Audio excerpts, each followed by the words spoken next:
Hello? Sorry, before I start my speech, can we just get like a hand for all the people that made this possible today? Because we haven't thanked them yet. Yeah?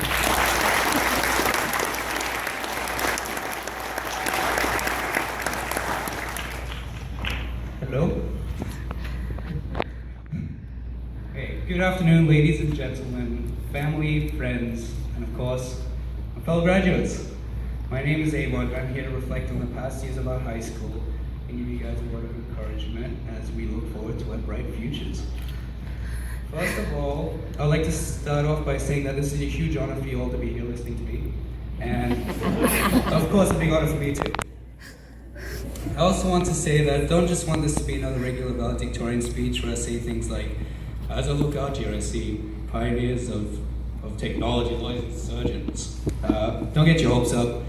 I mean, it's almost cruel to make such claims when we must acknowledge that we will all be a bunch of broke students for the next few years. To think that high school has now come to an end is a bit surreal. It ends for what has been for most of us 3, 6, and maybe even 12 years of education. Throughout those years, we've created special bonds and memories with not only the physical school building, but also the teachers and of course each other. Admittedly, when I began writing the speech, which was definitely not last second, they can all attest for that, I thought about how I could possibly sum up my experiences and what Maranatha meant to me. Apart from a place of daily educational torture that had our students write countless tests and essays and learn about terribly boring books like Pride and Prejudice or the worst of all, Dove. But it was also a place of 1,000 quiet drills, which were almost as surprising as the notorious Bible surprise test from Mr. Botha. When I think of our class, it's hard to find a fitting analogy. People that know me also know that I'm into news and politics. So for that reason, I like to see our class as countries. Our differences make us very unique and exciting, but when we come together, we can either be peaceful or hostile. Some countries are easily pulled into conflict while others just sit back and stay neutral. Some are focused on independent advancements while others enjoy globalization. Each of us brings a different trait to the world stage. And then there's France. However, put all these differences aside, we come together under one banner, which is the classroom, and we are subject to the teachers who play the role of China. Now, in some way, we're all connected to China, and they have the final say in what we do, and all world affairs. Over the past few years, we've all grown together and bonded like countries. I've been privileged to personally get to know my fellow classmates over here. You've all meant a lot to me, even though we might not always have been on the best terms. I remember when I first came into school, I was a strange Australian kid with a funny accent, and I was often asked to say things like, "Crikey, you didn't go eat my baby." Since then, I've definitely been accepted into the new environment. I thank each one of you for the experiences that we've shared. And I just want to give a shout out to each one of you for the amazing time. First of all, I'm disappointed that Josh couldn't be here today, but we've certainly done a lot together. We both came to the school at the same time, and we sort of tried to fit in the same way. Kirby, you may have been the person I've interacted with the least, but you still played an important role in my life as my financial advisor, dietary instructor.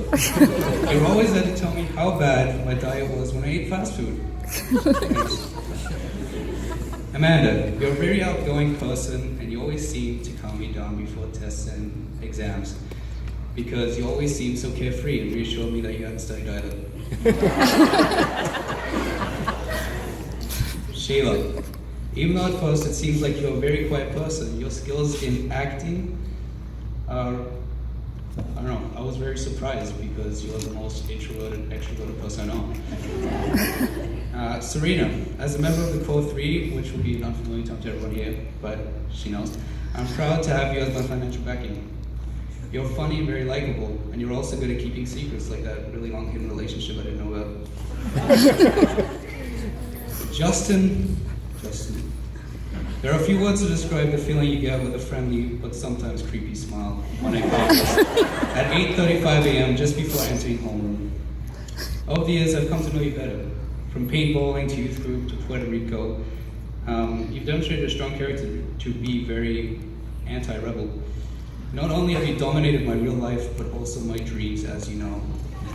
I won't know what to do next year when we are apart, But then I remember there is no escaping you. I will be following you to Prince George. Julian. A dear friend from the beginning, the man that not only introduced me to music genres beyond mainstream, but also a whole new world of gaming. You are not only a fellow McFriend, but also a great friend. You never failed to explain to me that my grade standards resembled those of Asian boys my age. And you had my back when I led you guys through the streets of Switzerland and you were labeled the stupid German alongside me. You're a great team player and I'll miss your presence in the classroom as the kid that loved his homework and would hardly let gaming interfere with his schoolwork. Nathaniel, also a good buddy. You have a very strong character, and regardless of what the personality tests tell you, I think you'll be a good guy. You not only entertained me and the rest of the class with funny history presentations on the black market in Italy, but you also dragged us to the worst human torture imaginable in the form of Gravity the movie. But nevertheless, you made school a daily love. And finally, good old Tristan. You may be my longest running friend here. My relationship with you has pretty much only had its ups, no downs. From fantasizing about characters like Spin-off on Boom to watching ridiculous movies like Sharknado, you've always been a buddy to laugh with. I must admit that there is no funnier sound in the world than Tristan, it smells like BO down here! Sorry. After all this, I know our careers can only end prosperously with brand names like Make More Music, which may perhaps become the biggest name in the music industry. Whatever you do not take going girls' ideas for granted. And how could I possibly forget our grade 12 teachers? I think they're all here today. Mr. Dunham, honestly admire your love for Vladimir Putin. Not only was he a daily topic, but he also ended up on our final test. Nevertheless, you are the history teacher, and I love history, so it was a daily class, and by far my favorite class of grade 12. Thank you. Miss Strickland, you're a wonderful person, and you have a good sense of humor. However, you did teach the worst subject in school, English. After asking you why you love English teacher, you kindly responded, suggesting that you actually like it. But deep down, I know nobody likes Shakespeare. Mr. Botha, your energy certainly drives the classroom. The discussions we had in Bible class certainly got me and the other students thinking. Your accents are very convincing, with naughty Mr. Botha being the best one. I wish you good luck with your endeavors next year. And finally, Mrs. Skinner. You have certainly dominated my course schedule for the last 2 years. Even though you taught many classes on biology, viruses didn't seem to like you. You were prone to sickness. But at the same time, we enjoyed some good times, from running undercover assassination missions on Mr. Walkington, which claimed minimal civilian injuries, to physics discussions that were pretty much pointless due to my logic being superior at all times. It will be hard to imagine how lifeless your courses will be next year without us, but I also wish you good luck. I would also like to thank all the teachers and staff that I've interacted with over the years. I didn't mention in this speech, but you've all contributed to my life in one way or the other. You guys all made school a great place to be. However, we have reached the end of the track, but despite how bittersweet saying goodbye is, it is a good day. This is the day where we confidently stride across the stage towards independence, towards degrees and careers and marriage and family. As we accept our diplomas, we will be accepting that whether we like it or not, change has come. But as we walk towards those degrees and marriages and families, we also walk towards the unknown, towards temptations, trials, sufferings, and persecutions that we will encounter in college and in life. And we'll be walking into the real world without our parents and teachers. But thankfully, there is someone who can make the journey seem a lot easier.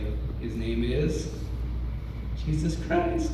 He's the ultimate source of success, love, laughter, dreams, and the future. He is the creator of the universe who longs to have a relationship with you. When Jesus Christ runs your life, you will rejoice in the freedom.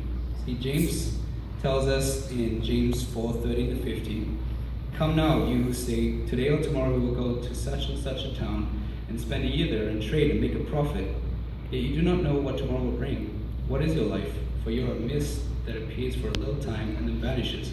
Instead you ought to say, if the Lord wills, we will live and do this or do that." Here we clearly see the important truth of life. It doesn't matter what you will do or where you will go. None of us know the future, and our lives are a blink's length compared to eternity. So ultimately, only one thing will matter. Who's leading your life? You are Christ. Someone who has no idea what tomorrow brings and is powerless in the faces of struggle and challenges, or someone that knows all of eternity and is the ultimate power that governs all of life. That someone also loves you, and when he becomes your life, will lead you only to greater heights. Jesus said in John 15:5, I am the vine, you are the branches. If you remain in me and I in you, you will bear much fruit. Apart from me, you can do nothing. You see, the point is not to make Jesus part of your life, but to make him your entire life. This is the message I would like to leave you all with. Whether we admit it or not, the future might seem a bit scary and challenging, but there's absolutely no need to be afraid. When Jesus Christ is your life, you will succeed in ways you can't even imagine. Thank you, and congratulations, class of 2015.